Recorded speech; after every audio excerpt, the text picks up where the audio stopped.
So anyway, I got started in beekeeping on my journey about 8 years ago. I started learning about the bees and how they were endangered. So I started reading about it, and I took a course up in Austin at Ramrock Honey, and then I picked up some magazines and started taking an online course through Montana University and learning all about the hive structure, and I just became fascinated. And I had to do research papers and term papers and learning the history of bees and how important they were. And then I had found this book from Albert Einstein. Albert Einstein years ago realized that bees disappeared off the surface of the globe, then man would only have 4 years of life with no more bees, no pollination, no plants, no animals, and no man. And when you realize that bees help pollinate a reported 84% of crops that humans eat, that's a lot of food. We want to have avocados, almonds, apples, and I think that's really huge. And people don't realize, we just take them for granted, like just this insect, it's a pest. We have thought about it that way. But now I think as the world has realized they're endangered, we're more aware of how important they are to us. So I'm going to just give you a little introduction to beekeeping. And here's a beekeeper out there with their suit on, pulling a frame of bees, and there's a little bee yard. And you guys can ask questions if you'd like to. Anything, if you guys have a question about stuff. Honeybees are called Apis mellifera, and they're the most common species of the 12 species of the honeybee worldwide. And the Pollen brought them over from Europe in 1622. And the Indians, they weren't common to the Americas. And they refer to them as the white man's fly, which I found really interesting. And so it's really cool that they weren't used to them. And I just think they're beautiful. I fell in love with them. And the more you learn about them, the more you fall in love with them. And what is inside the hive? Well, we have one queen, but sometimes we have two. And it would be her daughter, because the queen is made up, inside the hive, there's 20 to 60,000 bees, workers, and depending on the time of year, and there's drones. And this is a queen. She has an elongated body, and she will lay 1,200 to 2,000 eggs a day in her lifetime, from 2 years to 5 years, depending, how long she lives. And she mates. Once in her lifetime, she'll go out on a mating flight when she's about 5 days old. And she goes out and she mates with about 5 to 12 drones. And she has a little sac, it's called a spermaceta, and she stores that sperm in there for her whole life. And so she's able to lay out these eggs in these cells. And she fertilizes them either to be a drone or a worker. And this is this here is a drone, and he does not have a female, and his whole purpose in life is to mate with a queen. And he only makes up about 10% of the colony.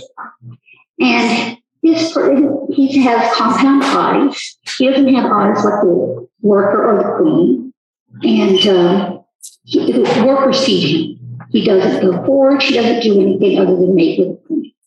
And you don't want to know what happens to him afterwards. If you want to know, ask me later. It's not a pretty story. Okay, just a little bit louder? Yes. Okay. All right, and here is the worker. And she is the workforce behind the colony. What she does is she has different jobs her whole entire life. And let me tell you what she does. When she gets out of her cell. Well, here is the queen over here. She's marked, And this is her laying her little eggs with the workers surrounding her. She puts out a pheromone, and that is a smell.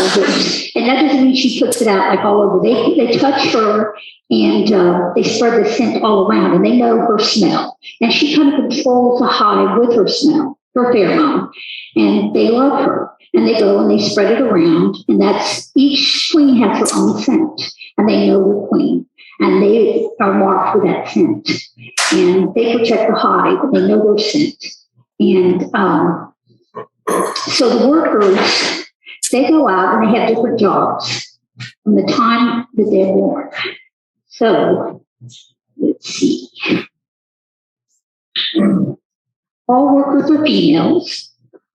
And they all play different roles at all stages in their lives.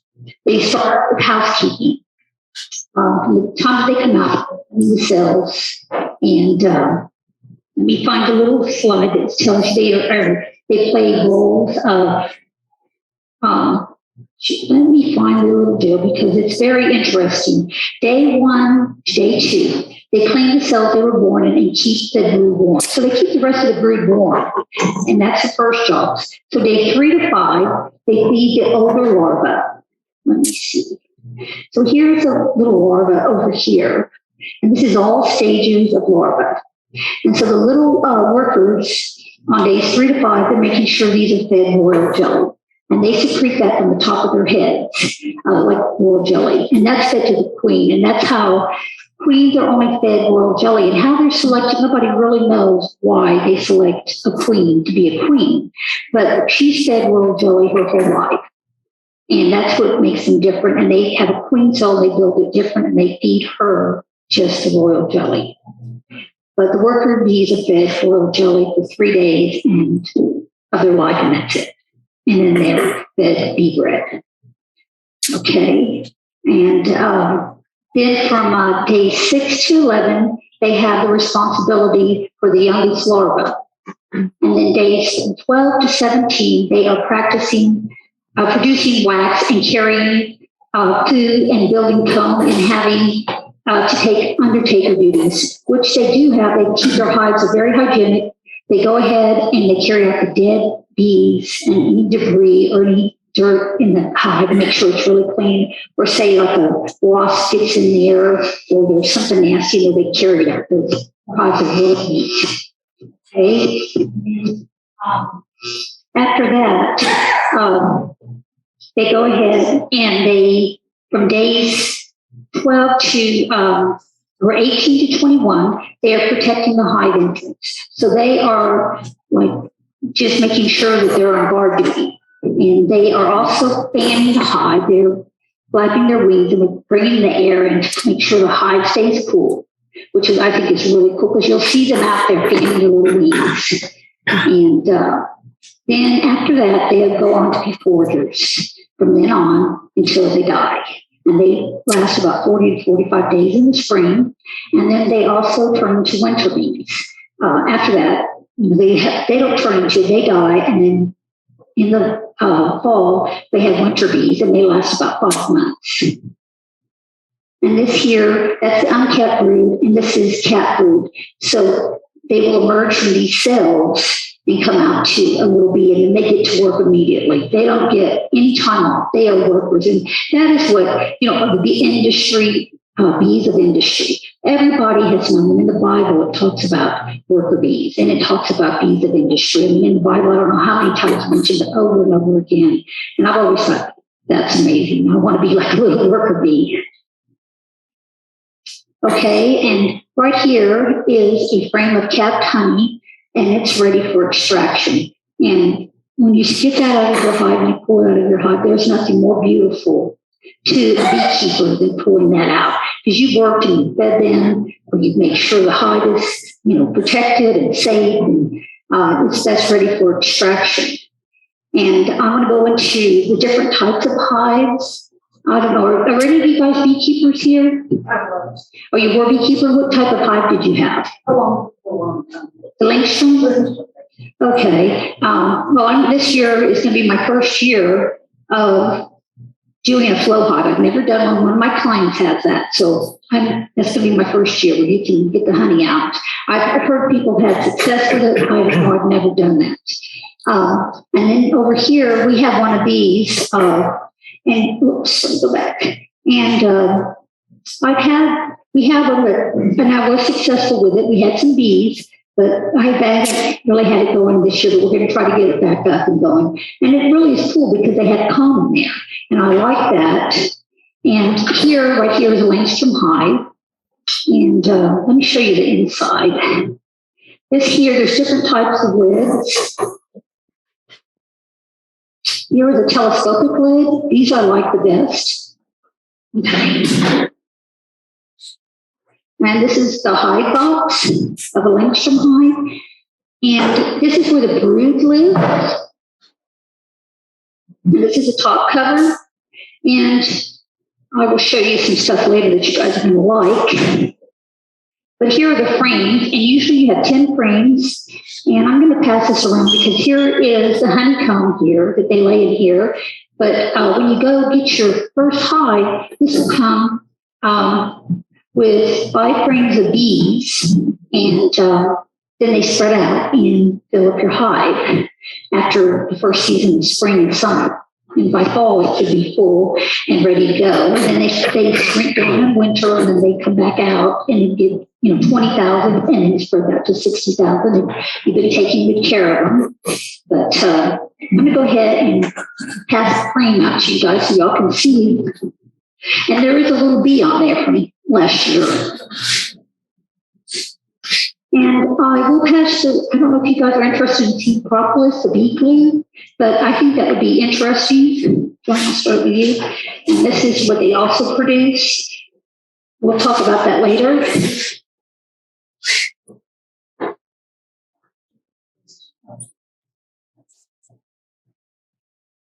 Okay, and I don't know if any of you guys heard of skips, bee skips.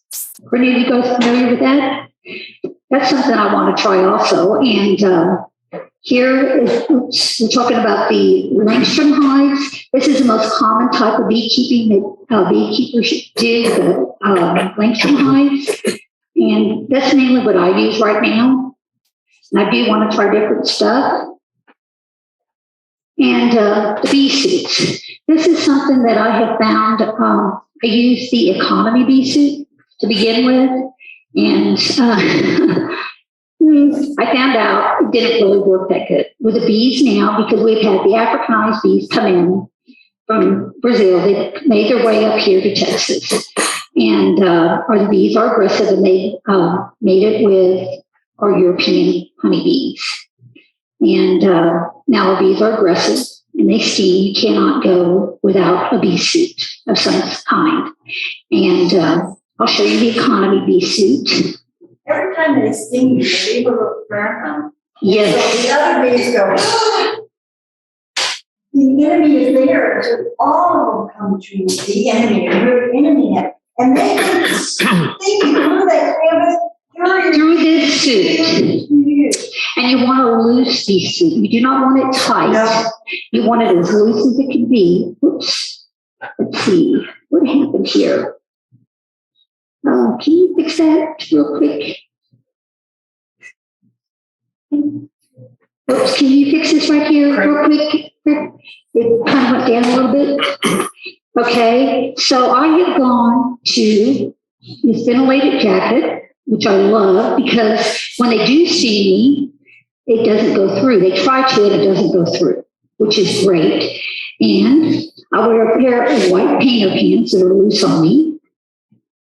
Just wear my gloves, and I found this little hat. It goes around my shoulders and my neck, but I can see really well, and they can't get me.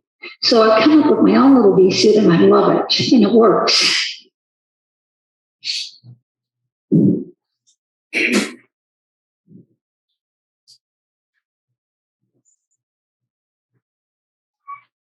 And so yeah, these are worn to prevent from getting bee stings. And they do get hot, but the ventilated ones are a lot easier to wear.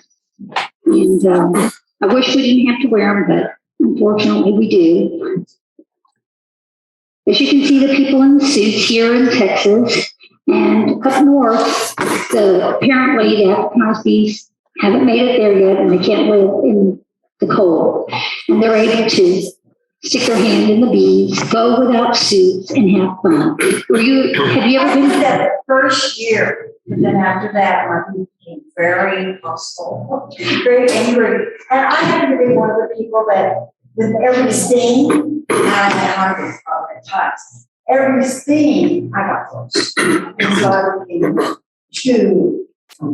became dangerous. My husband was the other way. Didn't even feel the things. It got better and better from there. Oh, yeah, they're very painful. Yes. I keep an EpiPen. I carry Benadryl and Pepsid when I get stung by bees first. That's my first line of defense. I had an EpiPen for visitors too. Yes, yeah, you keep that. And you guys have any questions? We've got places about 4 miles from here. We had a swarm set up in one of our oak trees last year, and the neighbor down the road from us is a beekeeper.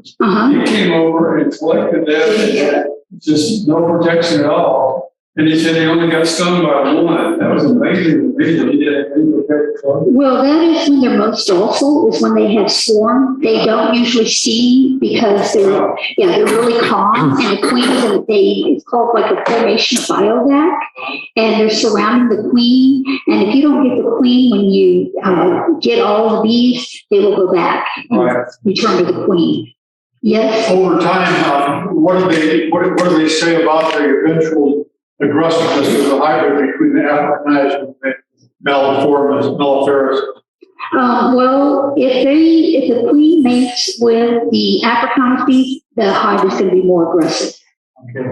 Yes. But over time, there's going to be a general, some slope or some curve of aggressiveness. And my question is, where do they think that's going to end up and how long? Well, they don't really know. What we usually do is requeen. If the hive is aggressive, you can go in there and find that queen, take her out, get a mated queen, and wait a few days because they're going to be looking for a queen. So then you replace her. Well, let me ask the question this way. Do the queens become genetically changed too? In other words, usually if the queen dies within 2 to 5 years or leaves the hive, say they swarm, and then there's a new queen and she has African genetics in her, Africanized bees genetics in her, yes, they're going to become more aggressive. And yeah, we have a hive out on a ranch in Berkeley, and those are the most aggressive bees I've ever seen in my life. And we're going to have to go in. From beekeepers that the Africanized produce a lot more honey. They do. I mean, they're really oh yeah. Well, my question is, if we're hybridizing, are we hybridizing towards a population that's now going to be more aggressive or less aggressive? You know what I'm saying? It's probably going to be more aggressive, but what in relation to what we had before the African bee showed up? Yeah, we're going to have a more aggressive, they're going to be more aggressive overall. We can't control that. Overall, the bees out there are going to be more aggressive because they're going to have some Africanized genes in them, which is, it's not cool. I don't like it because you're going to get stung more. Yeah. Like the honey, but not the aggression. Right. It needs still suits. Yes. What is bee bread? Bee bread is something that the bees produce. They go out there and they get the pollen, and they come back and they put it into little cells, and then they secrete an enzyme.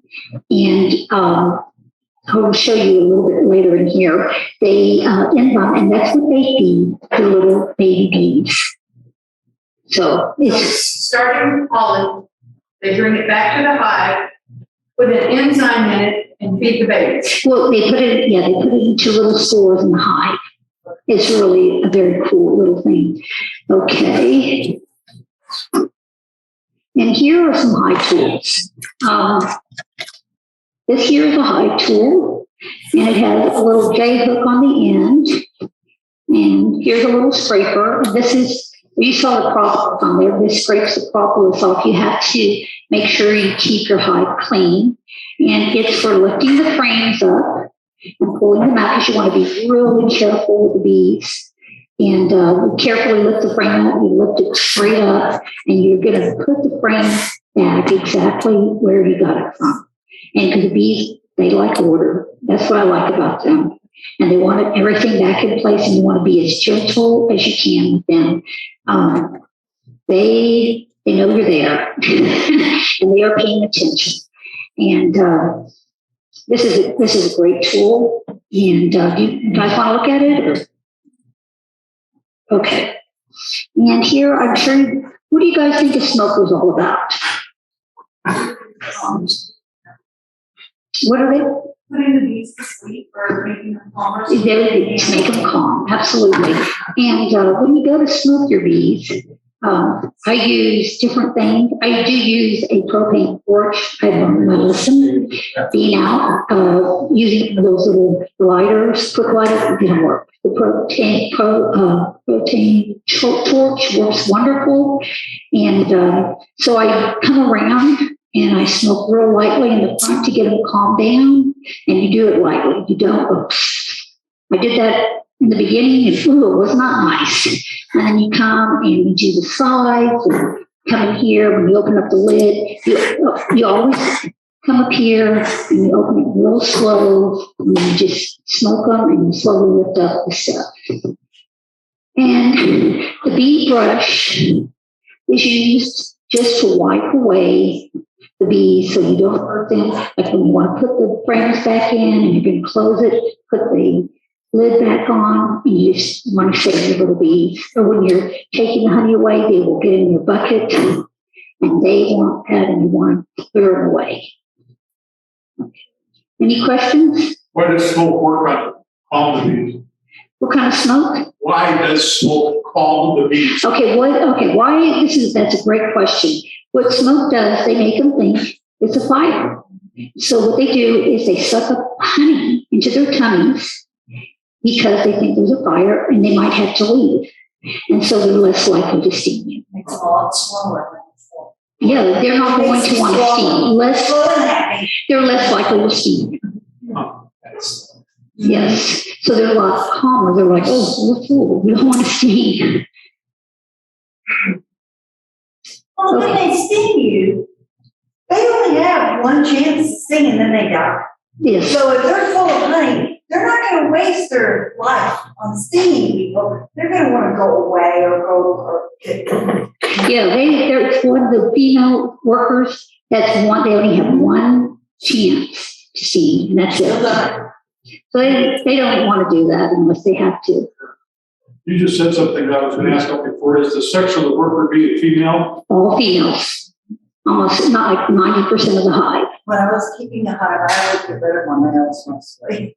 Because all they do is just eat the honey. They don't work, they don't do anything. Well, they're fed by the worker bee. Yeah, they take up space. They take up space and Yeah, bee bombs. bee bombs. Well, they're just, yeah, they're lucky. If they get to mate, they're lucky. Yeah. Okay, I'm going to go into products from the hive.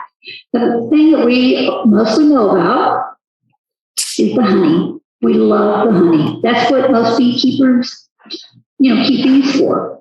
Does anybody else know what we get from the hive besides honey? Wax. Okay, we get wax, but we also get pollen. And it's a mixture of flowers and nectar, enzymes, wax, and bee secretions. And the bees have a little pocket right down here in their knees, and you guys have heard of the bee's knees. And why it is they have that little pocket there, and that is from when they're in the flowers, and they have this little deal, and they tuck that pollen in there, and they have this little secretion that they have, and it gets into a little bowl, and when they get back to the hive, they carry it in, and they put it into the cells, and that's how they make the bee bread. And then they put the secretions in there, and that's what they feed their young. And do you have any questions about the pollen or anything?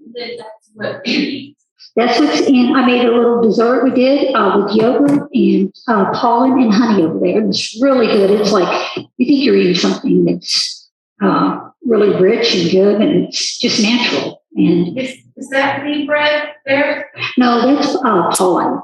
No, you can eat bee bread. We watch, I don't know, do you guys watch any YouTube videos on bees? Or if you're a beekeeper, you might want to check out some bee videos. Dr. Leo, he's from Russia. We watch him a lot. And he's from Russia, and he talks about eating bee bread. And he'll go in with a little spoon or something and a hive tool, and he'll dig out the bee bread, and he says it's a natural probiotic. You'll get super healthy if you eat it. So I need to give that a try. So just a little bit. You don't want to eat a whole lot. You could get sick. It's very rich, yes. So is the only way they use pollen is to make the bee bread? Yes, they use, the pollen, we can harvest it. Like we can put a little thing on the hive entrance and then we harvest it that way. So before they take it into the hive. Kind of scrapes it off there. Yes, it takes it off from me, and then there's a little tray, and then we harvest it every day. And then that way they don't get to carry it in the hive. So we keep it for ourselves because it's so rich in amino acids and protein. It's like a superfood for us. Okay, any questions? Yeah, I assume that beeswax is some sort of a hydrocarbon. It's different than paraffin, though, right? Oh, yes, it doesn't smoke when it's burns. Is it a hydrocarbon, though, or what kind of substance is beeswax? I think I have it in here. We'll have to look and see. We'll get to a slide that Rob can answer your questions on that. Okay, the next product from the hive is royal jelly. Is anybody familiar with royal jelly? Okay, royal jelly is like a superfood. The Japanese, the Europeans are really big products from the hive, especially on royal jelly. So it's secreted from the honeybee's head, and they like right here is I'll put this right there in these cells. That's royal jelly, and I've tasted it before, fresh from the hive, from the queen cells that I've had to take off because I don't want them on my frames because I don't want the bees to swarm and have a little sneaky queen on there, and it's kind of bitter. And I was like, okay, I'm going to do this. I'm going to take a quick drink of Coke or something. But it was different. And it kind of has a little custard texture to it. But it's really nutritious and very different. And the queens have fed this their whole life. How do they make it from? The queen lays the drum. How does she determine if she's going to make a drum or if she's going to make It's the shape of the cell. The workers will shape the drone cells, and there's only 10% of the hive population. Like they'll have one drone to 100 workers. They're a bigger cell. They're fat, they're chubby, they have no senior. The purpose is to mate. So it's a different day, right? Probably. Yes, she knows. Yes, and in the winter, the workers cap all the drone cells so that the queen will not lay drones. They do not carry them over in the winter. As far as the allergies that people will eat the honey so that, because of the allergies and stuff, is it all in the honey or is it in the other parts of it also? It's in other parts of it as well, but the honey, what I've learned, and we were watching, what I think is I want to start doing is pressing the honey, the comb, because you get all the different stuff from the hive, and you're getting more of the flowers, right? And so you're getting more of the stuff in your area that is going to give you more benefit for the allergies. Instead of just extracting and filtering it out and all that. So unfiltered honey is the best to get. And I would suggest buying local honey from your local beekeepers because they're going to have the best honey for you for allergies. The stuff you get in HEB and the stuff, a lot of it comes from China. I don't know if any of you guys ever heard, there's a thing like Honeygate, and America was sold 100 billion pounds of honey from China, and it was all contaminated. And now what they do is they ship it over to India, and we're purchasing 80% of our honey from other countries, and India being one of the main sources. And somehow they're producing 3 times of honey that they could normally produce because China's sending it to them and then we're purchasing it from them. So you're not getting real honey. And a lot of the bigger honey companies, they will purchase it and outsource it. So local honey is the way to go. It's really interesting because, and they're also allowed to add a lot of fillers into the honey.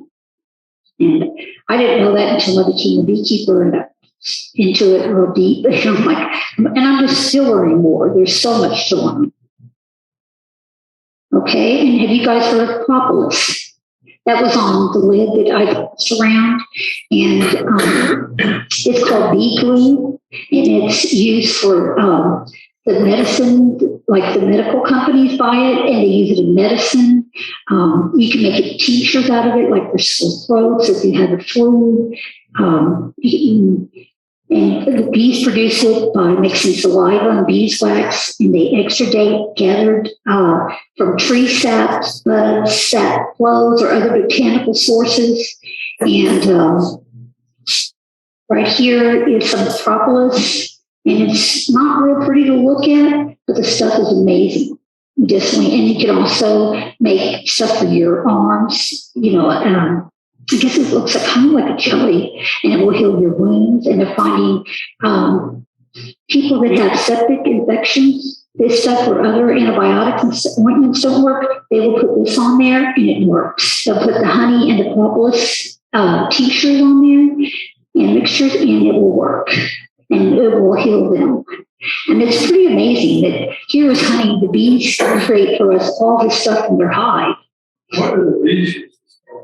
They use it to, like, say they have here, there's like a little open space. They will use it to seal up the hive. Or say a little mouse gets in there and they can't get that mouse out of there. They will cover that mouse with propolis to make sure their hive doesn't get contaminated.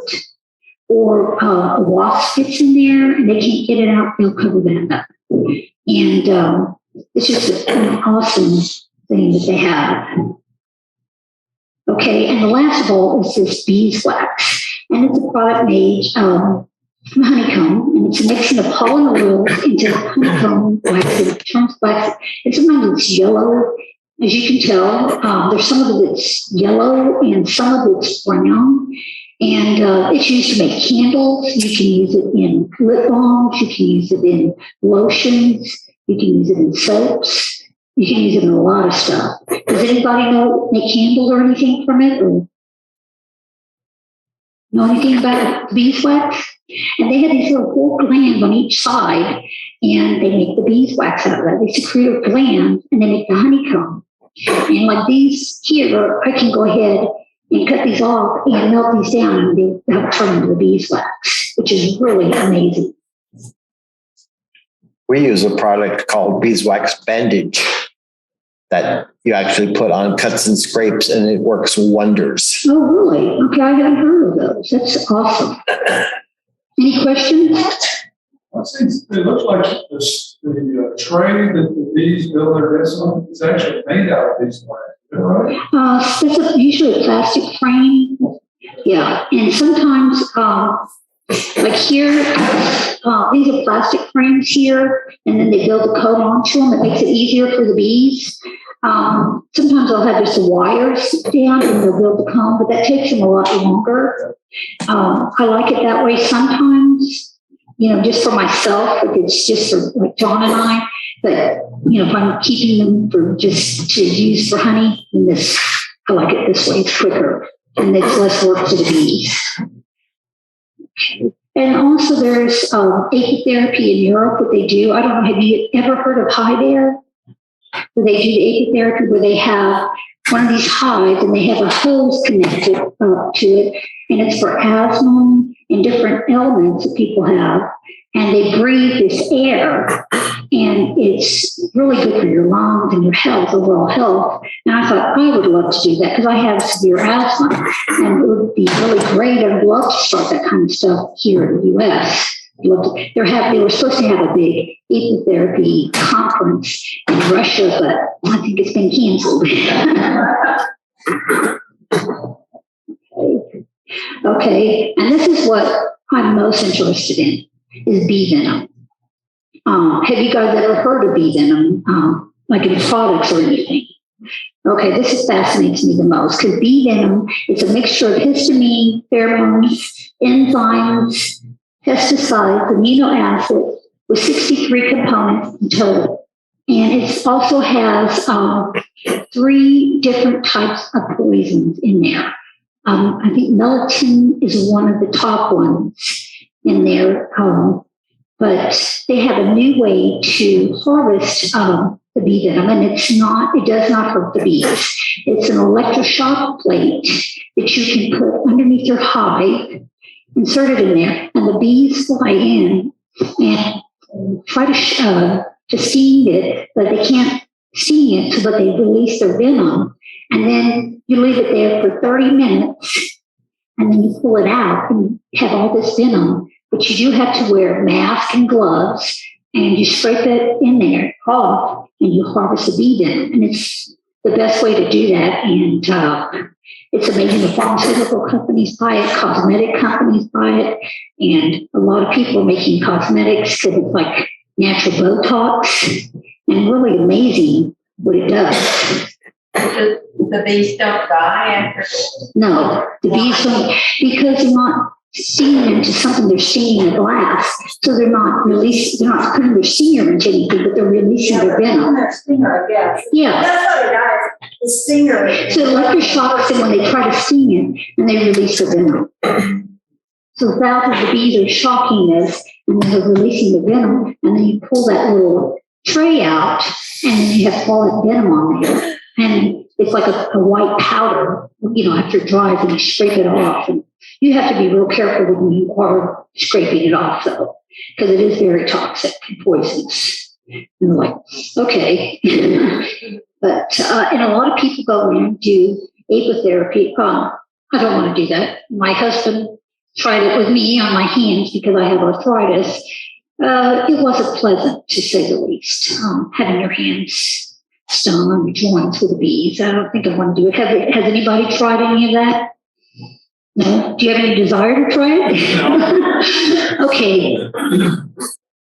So what are your thoughts on this? No? I think it can really help some people, like you say, in the different areas. In my case, it does. So I think it depends on individuals. Well, I've been stung around my face, and my oldest son was like, "Oh, Mom, that looks so good." Yeah, I can see it going on.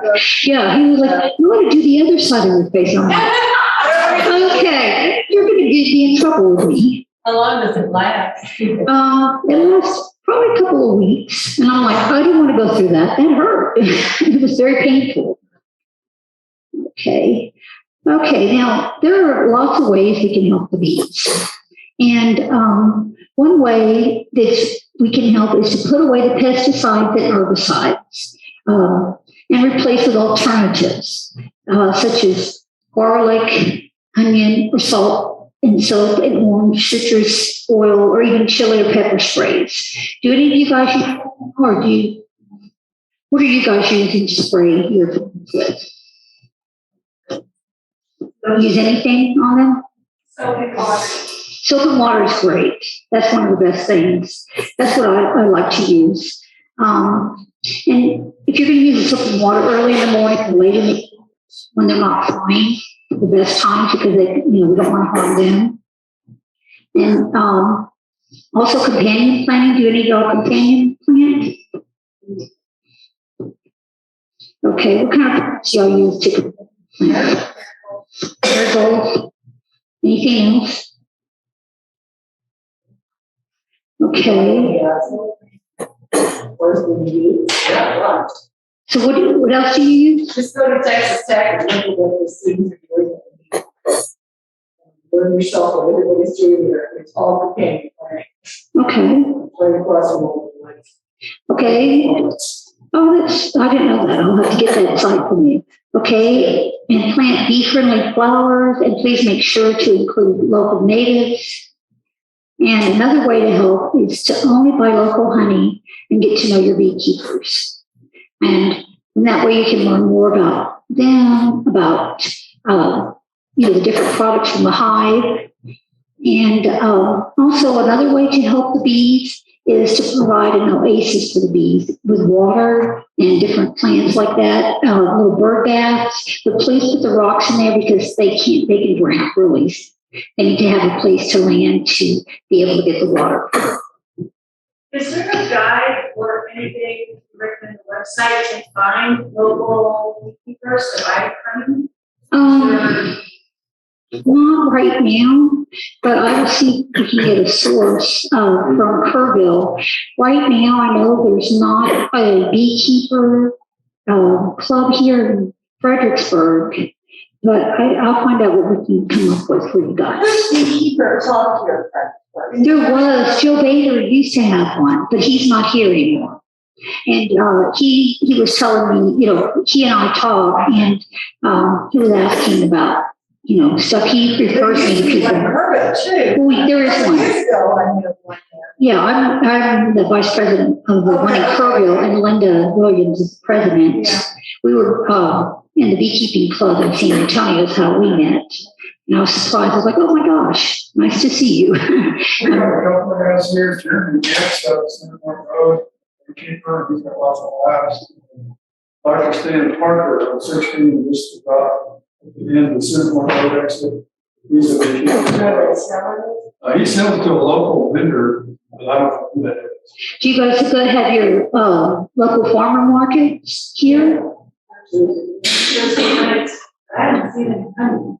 You haven't seen any honey in them? Well, they're really, well, they have these rules, because I know I was trying to get into the Kerrville farmers market, and they have all this stuff through the city. And then I was looking at the rules for the farmers market and the beekeeping rules for selling honey, and they said you didn't have to have any of that stuff.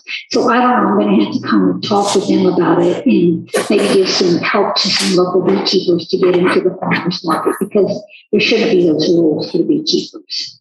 It's, yes. The Cuckoo's Nest on Ward 16 has honey thing. Maybe it's there. The Cuckoo's Nest, where's it on 16? It's on 16 North Town. Ward 16. More 16. Okay, I've never heard of them. The main project is German customs. Oh, German costume. German imports. Oh, German imports. Okay. They do have local. Oh, good. Yeah, I've seen, we've called some of the German beekeepers, and that's very interesting. Okay, any other questions? How do these make the honey? How do the bees make the honey? Okay, well, they go and they get the nectar from the different flowers, and then they come back and they have a little, it's not their stomach, it's a little chamber that they carry it in, and they come back and they pass it on to another bee, and then the bee will put it into a cell, and then they go ahead and they get some little enzymes. They can call, some people call it bees, but it's enzymes, and they put it in that cell and they start fanning it until it gets down to about 17% moisture, and then they get a whole bunch of it going, and then they cap it, and there's your honey. And it's pretty amazing.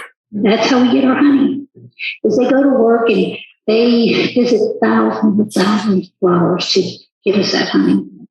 So when you're eating honey, when you think about a little jar of honey, this is hundreds of thousands of flowers in here.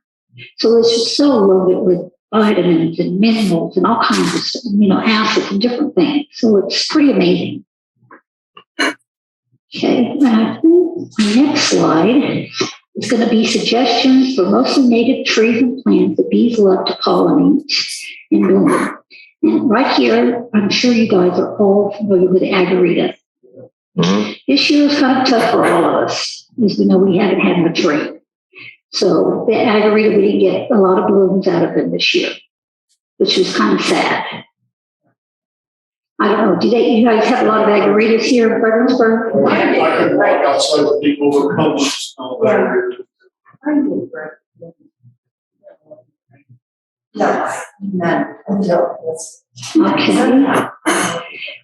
Okay, and the next one is Texas persimmon. in bloom, which we had a little bit of Texas persimmon, which I love, but we didn't get as much as we wanted this year, but we got some, and the mountain laurel, Texas mountain laurel, which are so fragrant and beautiful. And over here, I haven't seen any of these this year. Have you guys, the Texas redbud? Okay. And the Mexican plum. Yeah, I think it's beautiful. It's just, and bee balm. I'm going to plant a lot at the ranch. I just think this is one of the most beautiful flowers, and the bees absolutely love it. And this comes in different colors: purple, red, white, the verbena. And out at the ranch, it's a nectar. What is it? The Indian madrone, Texas madrone. And this is the bees. They said that they like to gather pollen from it, but they also think it has an ultraviolet hue to it that the bees like, so they probably collect nectar as well. And bees see an ultraviolet, which I think is really cool. And here, I'm sure, I don't know if this is native or not, but the mist flower, they absolutely love that. And I want to thank you guys all for coming tonight.